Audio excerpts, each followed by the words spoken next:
Nah, yang terakhir, bagian dari infak ini, teman-teman sekalian, juga nanti ada pengelompokan setelah keluarganya baik. Jangan-jangan antum banyak infak keluar, tapi keluarga belum tertata. Setelah itu nanti ada 5 golongan. Di Quran surah kedua ayat 215. Paling kanan sebelah bawah. Yas'alunaka madza yunfiqun. Mereka bertanya padamu apa yang harus diinfakkan. Qul ma anfaqtum min khair. Katakan kalau mau infak yang bagus-bagus. Kualitas bagus. Jadi makanan, cari makanan yang baik. Kalau beli mangga, lima-limanya bagus, jangan tunggu sampai mengkerut baru diinfakkan. Mah, udah nggak enak nih. Iya, kasih security aja depan. Security, masya Allah. Antum aja nggak enak lihat. Quran surah kedua 267. Wala tayammamul khabitha minhu tunfiqun. Walastum bi akhirih illa an tughmidu fi. Kamu mau nginfakin, kamu aja ngelihatnya nggak enak, mau dikasih orang, kata Quran sindiran. Pertanda Allah tidak terima itu semua. Jadi teman-teman cek. Lalu kalau sudah ada yang bagus, pada siapa diinfakkan? Pertama walil walidain, orang tua. Cek. Orang tua, kandung yang pertama. Kalau masih ada ayah ibunya, muliakan dia. Ya, muliakan termasuk di awal bulan-bulan ini. Kalaupun cuma beli mangga, kirimkan. Mama nggak mau mangga, mama mau pulsa aja, kasih pulsa. Ya, masya Allah. Pulsa sudah masuk, ma? Sudah. Terima kasih sayang. Terima kasih. Kamu anak soleh ya. Begitu keluar kalimat kamu anak soleh, doa dari orang tua. Masya Allah. Kirimkan lagi pulsanya. Kamu soleh banget, nak. Oh, mas, datang lagi tuh. Gak apa-apa, muliakan. Semampu kita, ketika kita bisa mewujudkannya, itu yang terbaik. Wal aqrabin, kerabat terdekat. Jangan jauh-jauh dulu. Antum kasih jauh kerabat sendiri, jauh dari perhatian. Aqrabin dibagi dua. Maaf, dibagi dua. Ada kerabat dari jalur kekerabatan keluarga, rahmukallah. Ada kekerabatan bertetangga. Lihat tetangga antum, kanan kiri. Ya, kalau masak makanan, berikan. Dan kaidah dalam hubungan kemanusiaan, jangan cukupkan pada yang muslim. Kalau memang tetangga kita semua ini, mohon izin ya, ada yang non muslimnya, sentuh dia, berikan bagiannya. Bukan karena dia mengatakan, siapa yang masak makanan, baunya sampai ke tetangganya, maka berikan dia walaupun kuahnya kencang sekali. Walaupun kuahnya. Jadi antum makan ayamnya, dia kuahnya gitu ya. Oh, best. Cara memahaminya begini, kalaupun cuma masak kuahnya saja, bagilah kuahnya itu. Supaya pertama dia tidak suudzon kepada antum. Antum masak kuah opor ayam. Kuahnya aja, dalamnya singkong. Dan antum bagi, maka tetangga merasakan baunya. Oh, masak opor nggak bagi-bagi, padahal singkong. Bagi dia. Kalau ditanya, kok cuma kuahnya? Di situ kan ada ayamnya. Dia bisa kan? Jadi, tapi kita bisa cari dengan kalimat-kalimat yang baik. Nah, pemahaman kedua, kuahnya aja dibagi, apalagi isinya. Itu maksudnya. Antarkan, walaupun dia non-muslim, antarkan. Begitu masak, bagi, sampaikan. Masak, berikan.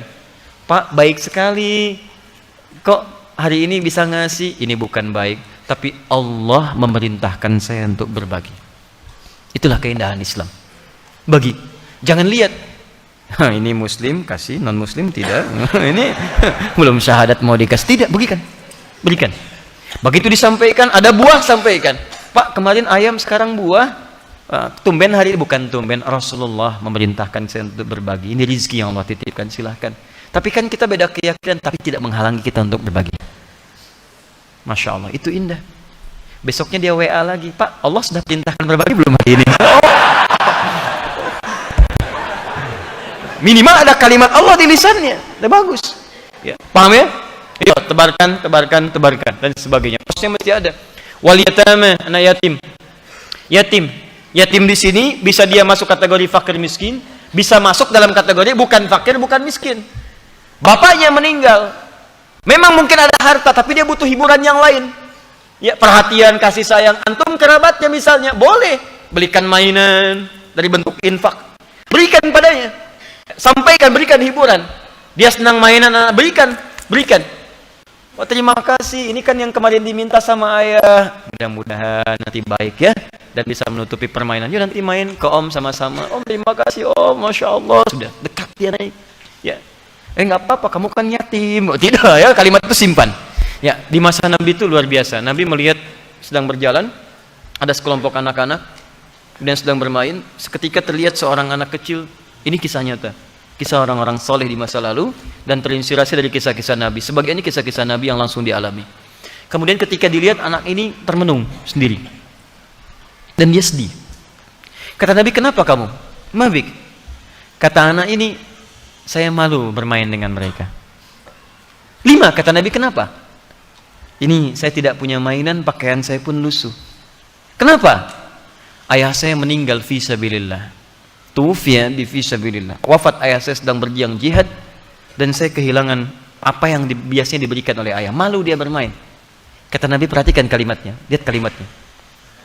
Aradita an yakuna Muhammadun aban laka wal Hasan wal Husain ikhwan laka wa Fatimata ukhtan laka.